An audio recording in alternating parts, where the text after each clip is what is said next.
This is a unique podcast exploring the criminal justice system and those involved and affected. We'll educate and expose the public as well as potential jurors to what takes place behind the scenes of those who are facing the system. Your host owns a litigation support firm called Justice Technology Professionals, and he works on criminal and civil cases offering support to defendants and counsel. What you're about to hear is an open dialogue, opening the minds to the public to what takes place in reality, as opposed to what you think takes place.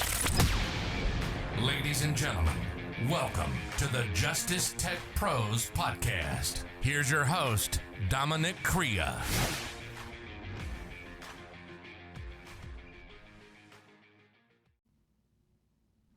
Hello, listeners.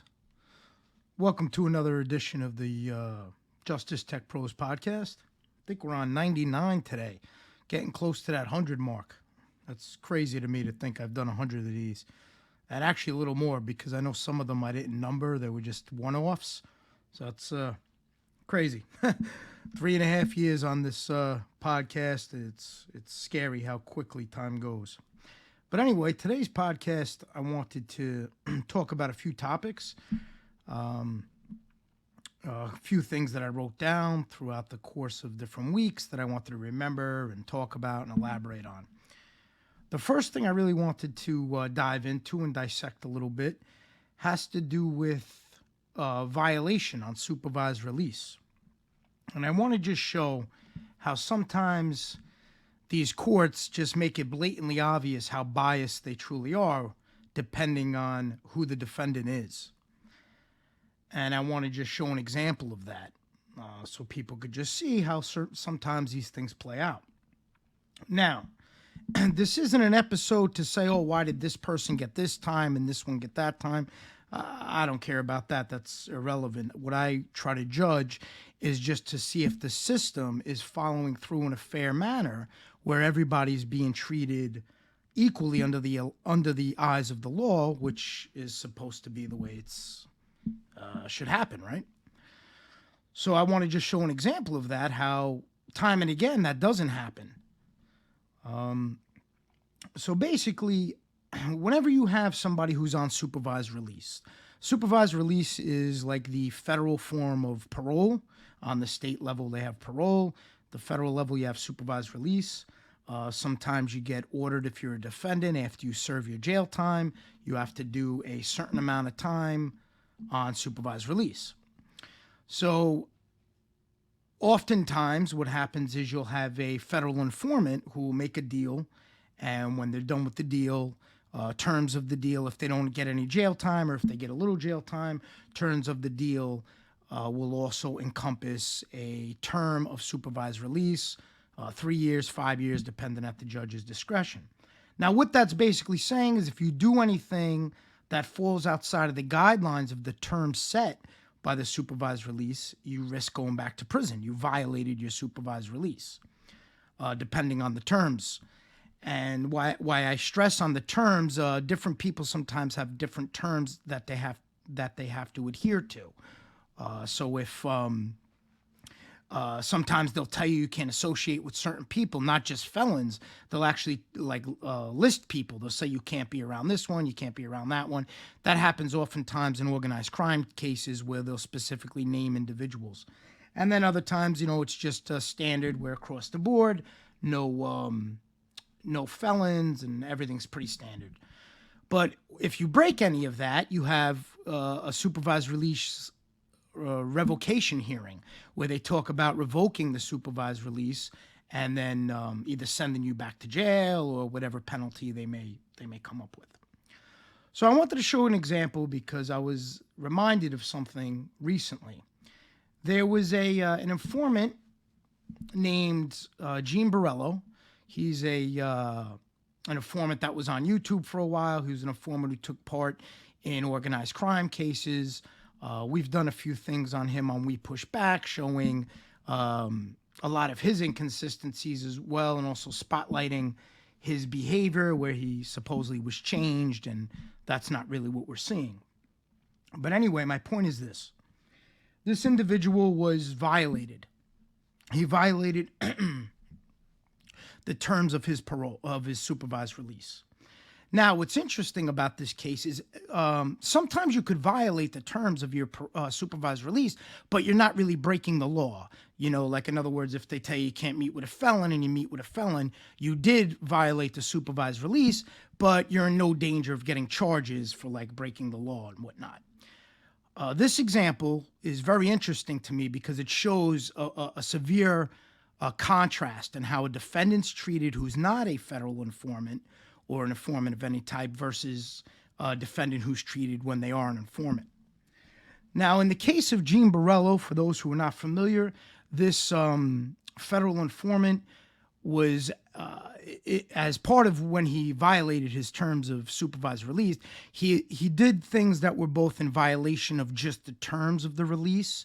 And what I mean by that is he wasn't supposed to go to Florida, and he went to Florida. He wasn't supposed to be on the internet. He went on the internet. He wasn't supposed to be associating with felons. He associated with felons. Those are all the terms violating the supervised release, correct? So that's where you have a hearing. Now, with this case, it's a little more in depth. This informant not only violated the supervised release, but he apparently broke the law where he was brought, where they're looking to charge him. He was hit with different charged counts. I don't remember how many counts there were, but there was several charged counts, and at his last hearing, they only addressed 2 of those charged counts as it related to their decision on revoking the supervised release. But he had several charged counts. So in addition to violating the supervised release, he's going to have another issue of possibly dealing with those charged accounts and facing more time. But my point is this. This person who's a federal informant made a deal with the government, several times promised as part of that deal when they were in front of the judge that they were going to change their life, do things the right way, you know, start a new leaf, the whole song and dance, right?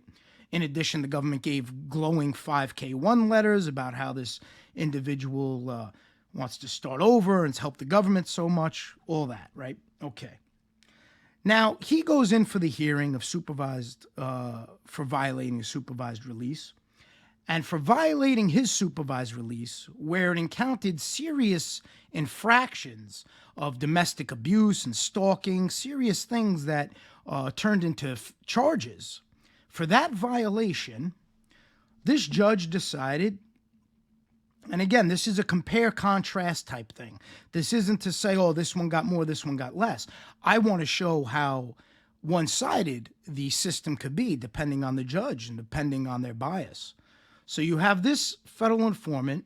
He got a term of 6 months, okay, for his supervised release infraction.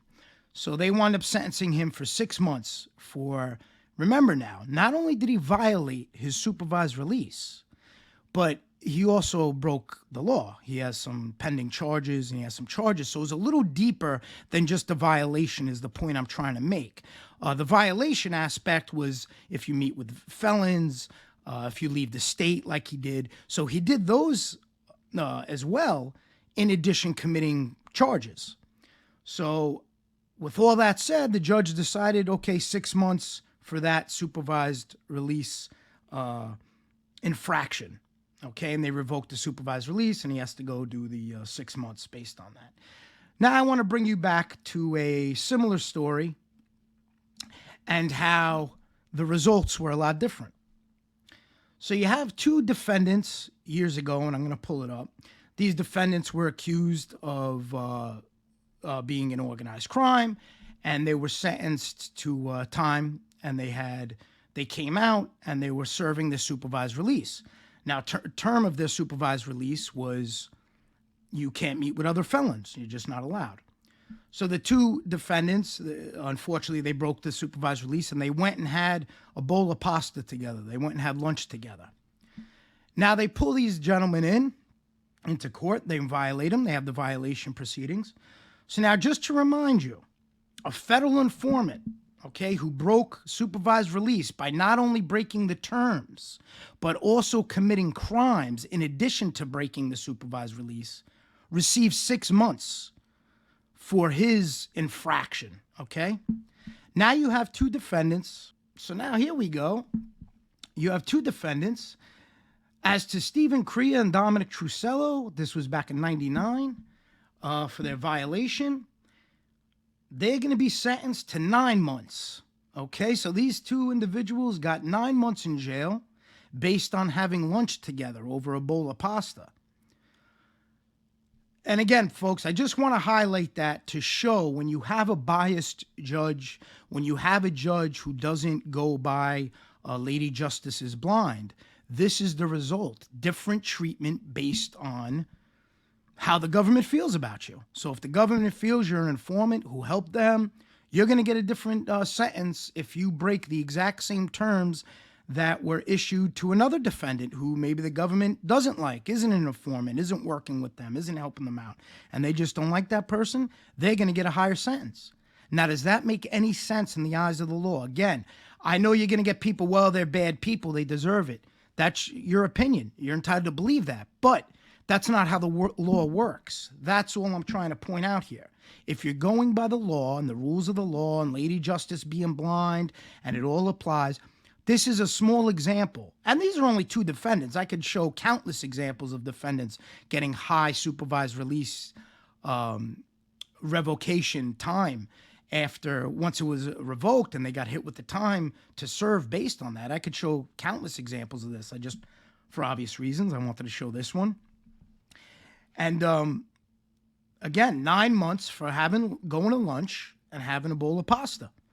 9 months for that. But you get an informant who, if you go to wepushback.com, you could read everything that this informant's being charged with, all of the crimes he committed, all of the infractions he had made while supposedly being part of supervised releasing and having to adhere to the terms. So just think about that, folks. Again, this isn't about, oh, they gave him less time. That has nothing to do with it. All I'm trying to show here is a clear-cut example of how, in the eyes of the law, sometimes justice is not blind, and the judge sometimes has certain bias, and his sentencing, his behavior, or his or her behavior, how they operate in a courtroom, bleeds through oftentimes in their decisions as to how biased they truly are. But again, to me, just from the outside looking in, if you just look at the situation, somebody with common sense, you would never think that two defendants who broke supervised release having lunch together get more time than a defendant who broke supervised release committing domestic abuse, stalking, violations, and gets 6 months, gets less time than the individuals who met for lunch. It's really mind-boggling when you think about it. And I know people maybe don't think about it that often. And again, you get a lot of people, well, they're bad guys, they deserve it. Okay, that's fine. That's not how the law works. That's all I'm trying to explain here. People try to say I'm defending bad guys. No, those are all the morons who don't listen to what I'm saying. What I'm saying is just forget about feelings, forget about personal opinions on people. Just look at the facts and how it applies to the law. And when you look at it based on facts, based on the law, based on procedure, anybody could see that it's out of balance, that there's something wrong and things need to change. And to be real, folks, it's not going to change. Judges are going to be biased. People are going to be biased. That's life. So what I try to do is just expose it, just so people think about it, maybe reflect on it, and who knows? Maybe it has some changes down the road for other defendants. So that was one topic that I really wanted to cover and just cite an example, just to have the listeners think about that and reflect about that a little bit.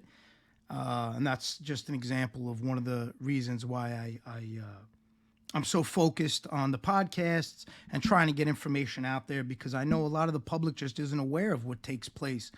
And just, I think it's information that's very important and very vital to the criminal justice system, just to understand it on a whole. The other item I wanted to jump into came up a few weeks ago, and I wanted to kind of talk about it. We Push Back posted a motion on the website, and it had to do with the lying informant Howard Santos, and it had to do with the defense team of the defendant that Howard Santos was testifying against. And the defense team put in a motion for a bail hearing. And it's funny because you have a lot of people, and of course the informant, but he would say that, people are going to deny certain things. But you have a lot of people, I noticed a lot of content creators who really don't understand how the law works. And a lot of people in general were making comments like, oh, well, that was for his bail hearing. They could put anything they want in there. I don't think they really know that much about the law and know about defense and know about the cases. You can't just, as an officer of the court, as part of the defense team, you can't just put whatever you want into a motion to make your client look good and to make somebody else look bad. You're not allowed to do that. You can't falsify facts. You can't make stuff up. You're submitting that to a court. You have a big problem if you get caught doing that. So everything that a defense team puts in, there has to be a basis for. Now, I'm not saying one way or another. That's up to the public to decide what they believe, what they don't believe. But when they put in that information, you best believe they have backup for that. They have investigation. A defense team, usually they'll work hand in hand with a PI. They'll bring in a private investigator. They'll build a defense team. They'll hire an organization such as myself for litigation support. And everybody works in tandem with researching as much as they can. Researching on witnesses, informants, as much as they can on the case. So they'll come up with different things through the efforts of their investigation.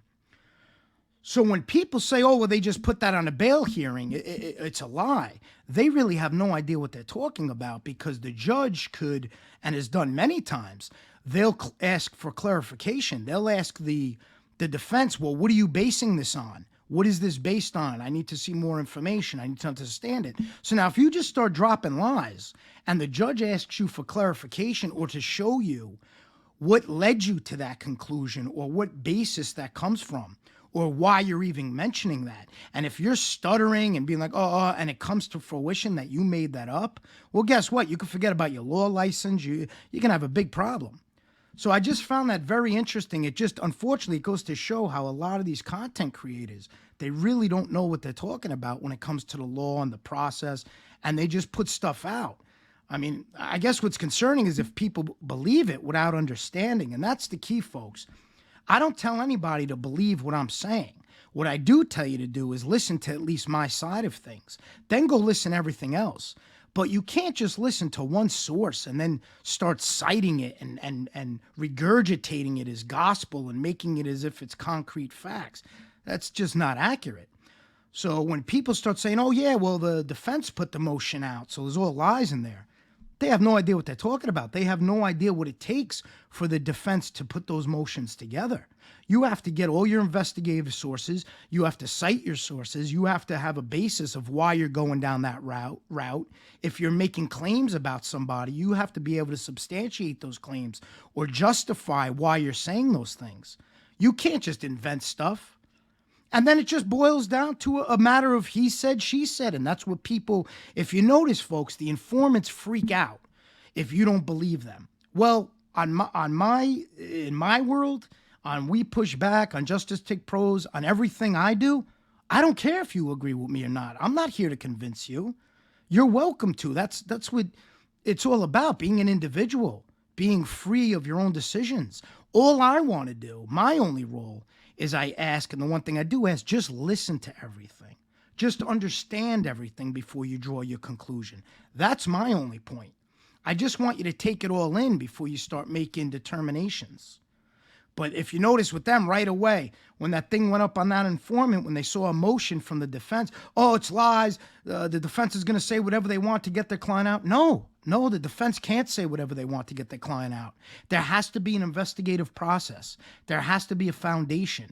There has to be something credible based on the memo or the brief that you're submitting. You can't just invent stuff. The law doesn't work that way. And it really is amusing how on social media and YouTube, people just throw out, I mean, I shouldn't be surprised. Think about all the crazy conspiracy stuff, right? So it's really not shocking. I mean, the social media is filled with that. But it's just amazing. People will take something that has no factual basis and just, that's it. They'll run with it. That's it. Oh, the defense could say whatever they want. It's all lies. No, not that cut dry. You need to educate yourself more. You need to look into the situation more, and you need to understand the law more, and you need to understand how motions work, and you need to understand the process. Excuse me, I'm taking a sip of water. Oh, look at that. You see my hand unscrewing the imaginary cap.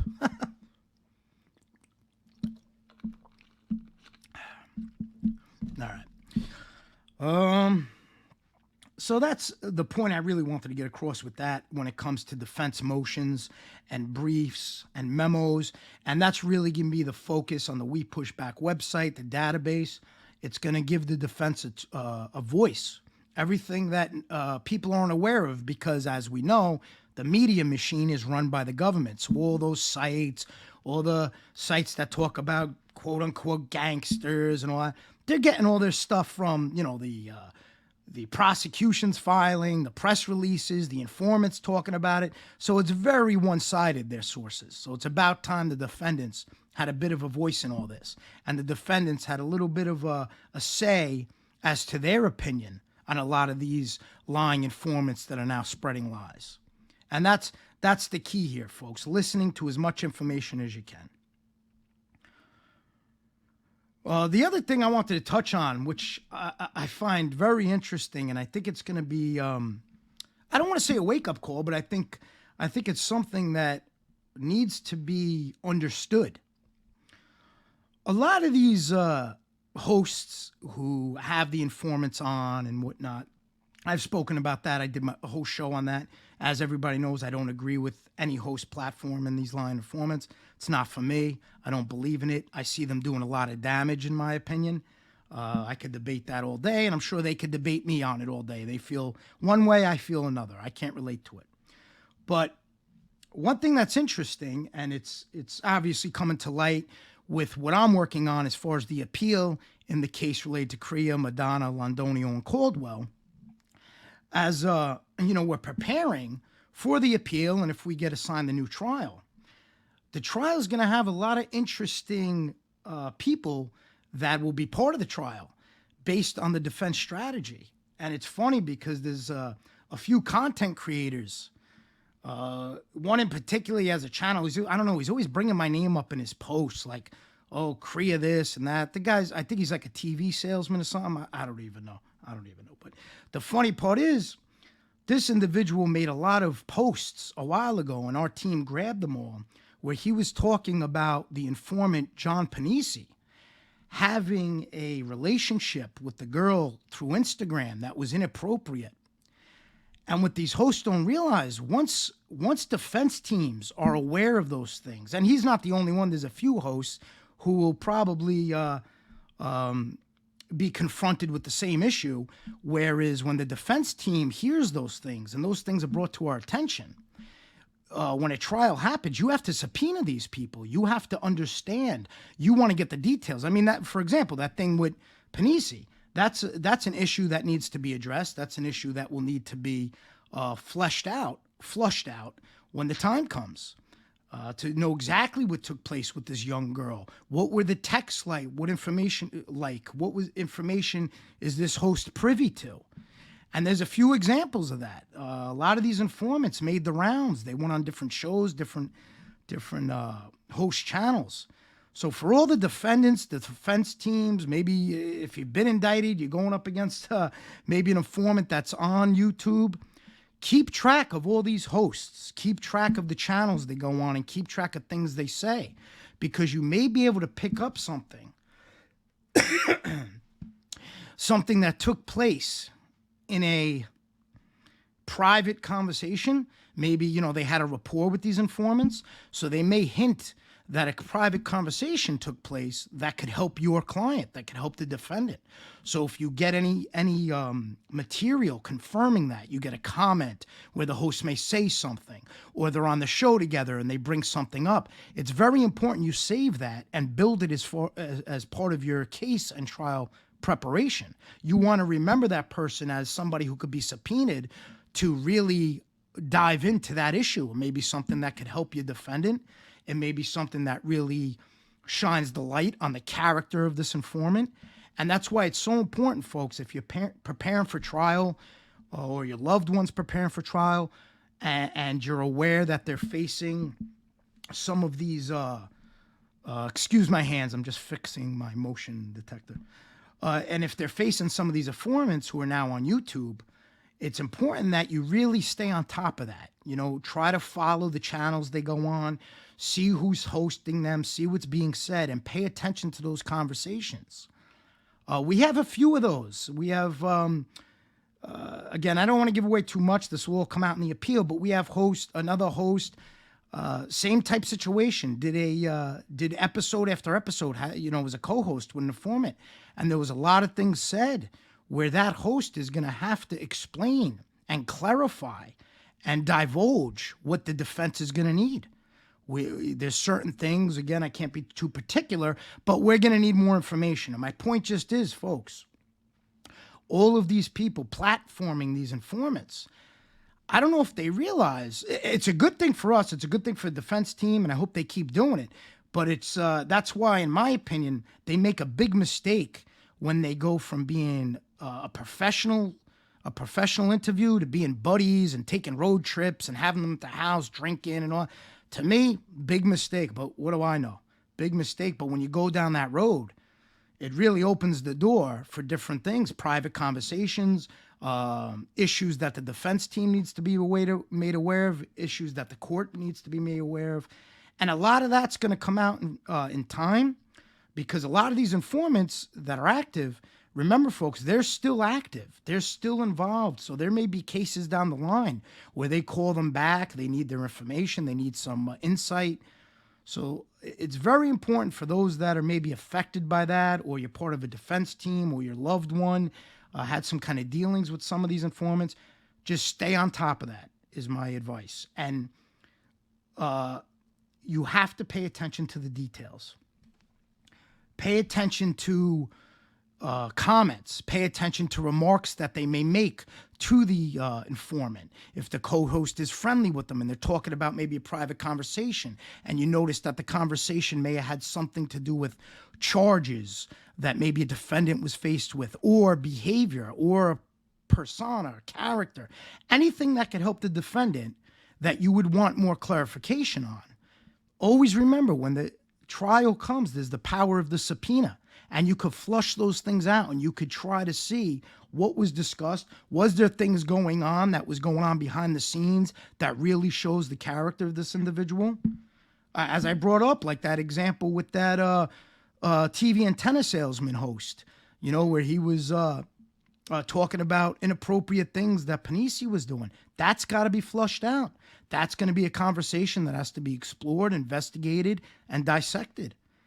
And it's very important. That's why I know people used to bring up back in the day, like, oh, I wish these informants wouldn't be on YouTube.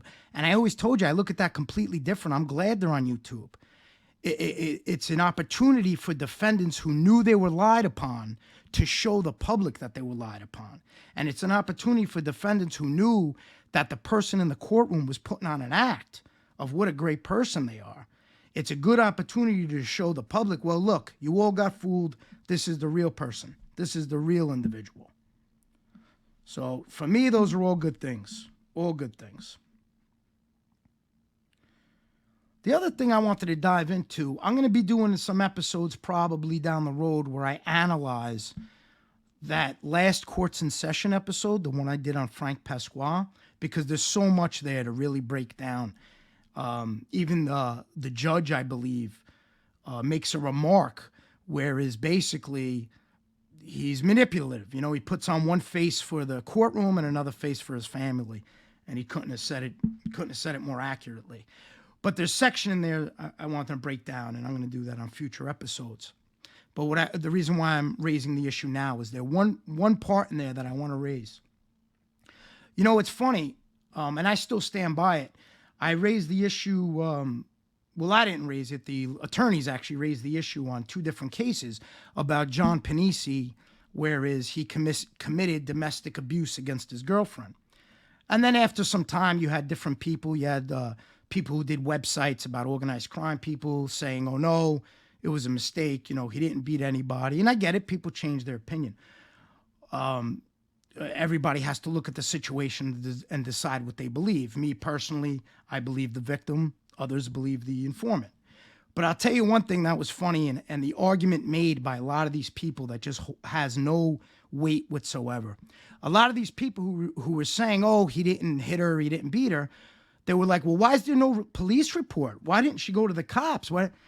And it's a shame because they're really, again, they're ignorant on domestic abuse. And the reason why I'm bringing it up in relation to the Frank Pasqua case, you really got into the mind of somebody who suffered domestic abuse when his poor wife was on the stand having to deal with, explaining all that, a private matter. But if you noticed, folks, it came out. There was no police report. He punched her in her eye, gave her a huge black eye. No police report. She didn't file it till weeks later. And you know why she filed it? Because he threatened her son. And that was the end, which usually that is the end. Unfortunately, it was for mothers. They hear something about their kid and everything changes. Unfortunately, they allow themselves to get abused. But thankfully, if they hear something with their kid, everything changes. But the reason why that struck a chord is it just goes to show how ignorant those people are who are using that as their end-all, be-all of why, oh, John Panisi didn't hit no woman. Oh, because she didn't report it? Well, you should do your homework. The same way how this lady, this victim with this other lying informant didn't report it till weeks later, and only because of her son, that's when she wanted to get involved, and she was telling everybody. They were even talking just to show how in denial somebody who is a victim of domestic abuse is, and it's very sad. They were talking in this transcript. They were talking about how they wanted to go after all people on the internet, and I'm sure that includes myself, who were talking about Frank Pasqua beating his wife. Now, think about that, folks. She knew she was hit. She's in court now. We're listening to it, and she's talking about it. But when she was in the denial stage, she was actually contacting lawyers to say, oh, they're lying about my husband. He never beat me. So that should really give you some insight to how a lot of these poor women and these victims of domestic abuse, they're so isolated in their thoughts, and they're so scared probably and so concerned that they want to hide that secret. And the other thing that those who made the ignorant comment about, oh, no police report and this and that, they should look at the statistics. Just Google the statistics of how many women who were domestically abused actually filed a report. I pulled up a statistic, and you can look at it, 40%. They say 40% of the women who are the victim of domestic abuse report it. That means 60% of women are just dealing with it because they're stuck in this toxic, horrible relationship. So again, for me, it was very clear. I look at all the facts. I looked at the whole situation. I looked at the victim being in the courtroom, the filings given by the defendants. And again, if you notice, those who try to dismiss it, they use the same arguments. Oh, where's the police report? Oh, the defense put it in their motion, so it don't count because they could lie. False on both accounts. You can't say, oh, I need a police report without understanding the statistical information behind those police reports. How many women file a police report? How many women are in denial where the husband's beating them and they're saying, oh, they're not beating them? Look at this last case with Frank Pasqua. Not only was the wife being beat, she was actually contacting lawyers to stop people on social media from talking about her being beat, saying they were lying. When in her head, she knew it was true. She had the physical scars to show it's true, but she convinced herself otherwise because they feel they have to really shroud this secret and really keep it tight and nobody must know about it. They almost lie to themselves, and they're stuck in this sad cycle, and it really is sad. And when you start to see it play out, it's a very sad thing. And that's why when I saw individuals saying, well, where's the police report? There's no police report. And in my head, I'm like, so that's what you're using to determine if this woman was abused? A police report? Have you even Googled once the statistics on domestic abuse? Have you even looked up what goes on with domestic abuse and what the victims have to deal with and how they're not always readily available to talk about it? I don't know, crazy. But that's what we push back is, folks. We believe the victims. We believe those impacted by these lying informants. So the lying informants could have their team. The voiceless have us. They have the We Push Back supporters.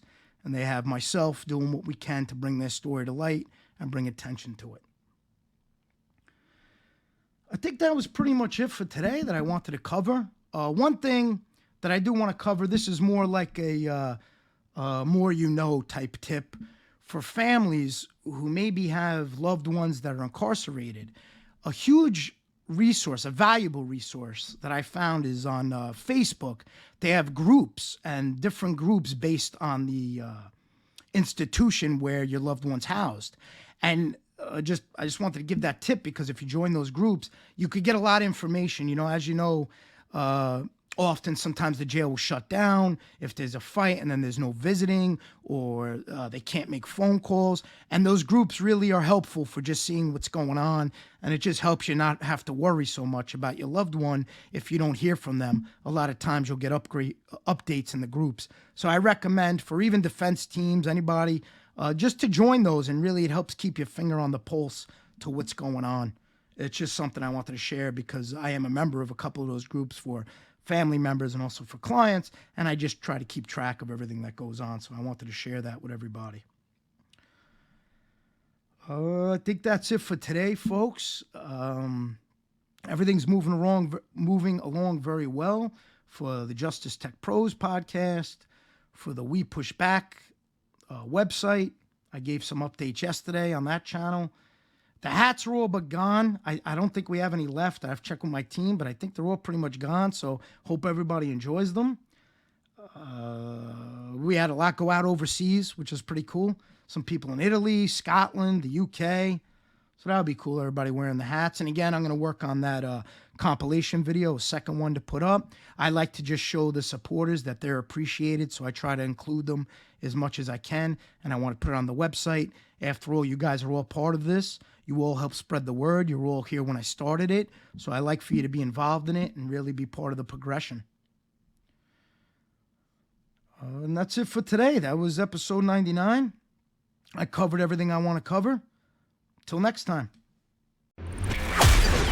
You've been listening to the Justice Tech Pros podcast with Dominic Crea, one of the most unique podcasts on the internet, discussing the obstacles the defense team faces when trying a case, what goes on behind the scenes during pretrial and motion phase, holding defense attorneys accountable, making sure they're fighting for their clients, the difference between textbook law and how things truly play out in a courtroom, and everything in between.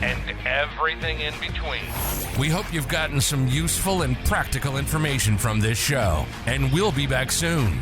Until then, find us on Twitter, Facebook, and Instagram at Justice Tech Pros. To email the show with questions and comments, it's podcast@justicetechpros.com. Till next time, this is Justice Tech Pros Podcast and Dominic Crea signing off.